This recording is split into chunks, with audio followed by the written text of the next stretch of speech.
Good morning from Oklahoma. I'm Dave Deken with a look at what's happening in agriculture and rural life across our great state in this episode of Red Dirt and Round Bales.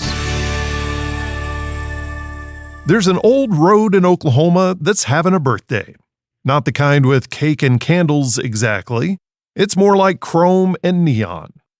A fiddle in Arcadia, a dance in Weatherford, a line of old cars rolling through Tulsa. A cafe door opening somewhere in Stroud, and the smell of coffee and hot grease coming through the screen. 2026 is the year that Route 66 turns 100 years old.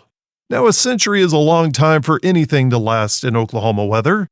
A barn can lean, a sign can fade, gas pumps can rust, and we all know that a road can crack wide open under the Oklahoma summer heat and winter ice. But Route 66 is still here. And here's the curious thing. It was never supposed to become a legend. It was supposed to be useful, and it was.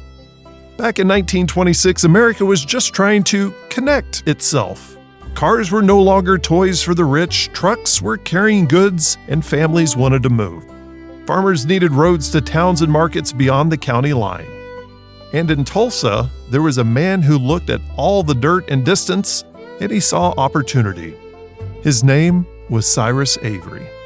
Avery believed that roads could bring prosperity, not just to big cities, but to little places with grain elevators and filling stations, feed stores, cafes, and two-room motels with buzzing signs out front.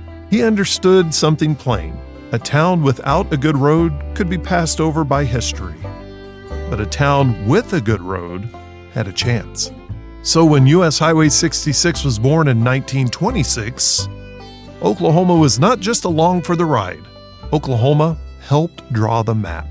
The road came in from Kansas, slipped through the northeast corner, ran through Tulsa, Oklahoma City, then pushed west towards Texas while touching dozens of towns along the way.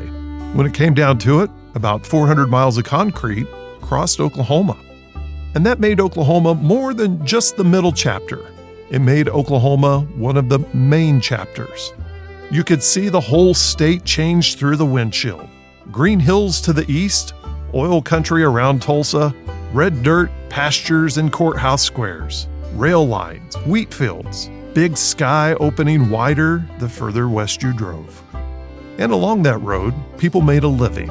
A man could pump gas outside while a woman was running a diner inside. A mechanic could patch tires until dark.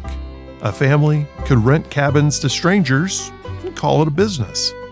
Route 66 was pavement, but it was also payroll. Then came the years when the road carried more sorrow than vacation. The Depression came and the Dust Bowl followed. The land dried up and blew. Families who had tried to hold on finally loaded up what they could into cars and trucks and took the road west.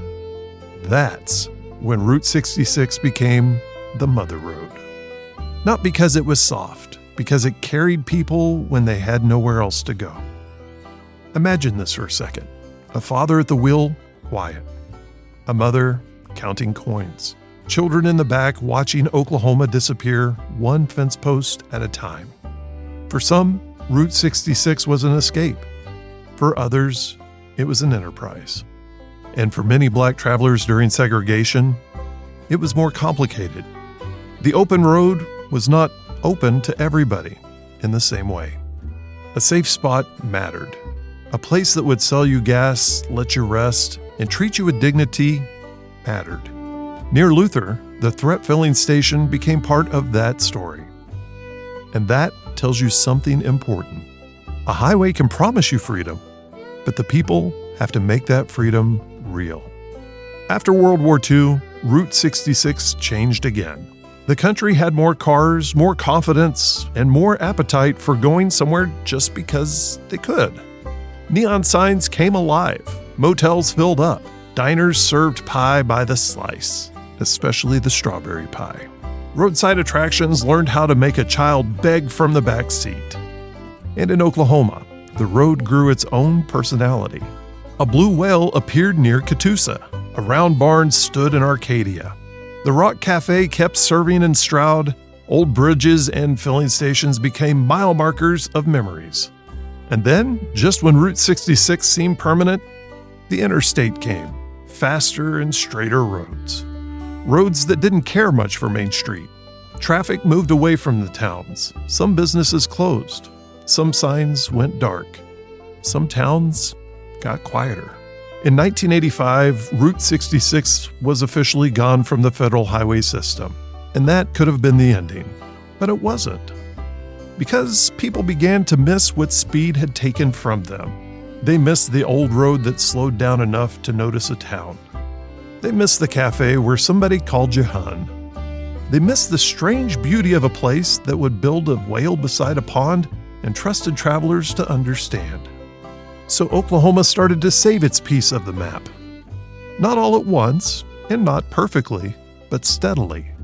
A barn restored, a bridge preserved, a museum open, a sign relit, a story told again. And now here we are 100 years from the beginning. The centennial is not just a party, it's a reminder. Now in 2026, people come from all over the world to get their kicks on Oklahoma's section of Route 66. They take pictures and buy hamburgers and coffee. They stand under old signs and new banners and celebrate the road that once was nearly left behind. But the real celebration is deeper than nostalgia. It's about the towns that held on. It's about the people who understood that history is not only found in marble buildings and battlefields. Sometimes it's found in cracked sidewalks outside old filling stations. Sometimes it's found in a barn loft that is round and has a dome on top. Sometimes it's found in the glow of a motel sign at dusk. Cyrus Avery thought that a road could bring prosperity to Oklahoma. He was right. But even he may not have guessed the true impact of the Federal Highway 66 way back in 1926. That the road would carry the poor westward. That it would carry tourists homeward. That it would carry memory forward. And that 100 years later, people would still be following it. Not because it's the fastest way, because it remembers the way. That is Route 66 in Oklahoma. A road built for motion that somehow taught people to stay. To learn more about the impact of Route 66 on the country and Oklahoma, visit reddirtandroundbales.com. I'm Dave Deken, and we'll talk with you next week as we take another look at rural life and agriculture in Oklahoma on Red Dirt and Round Bales.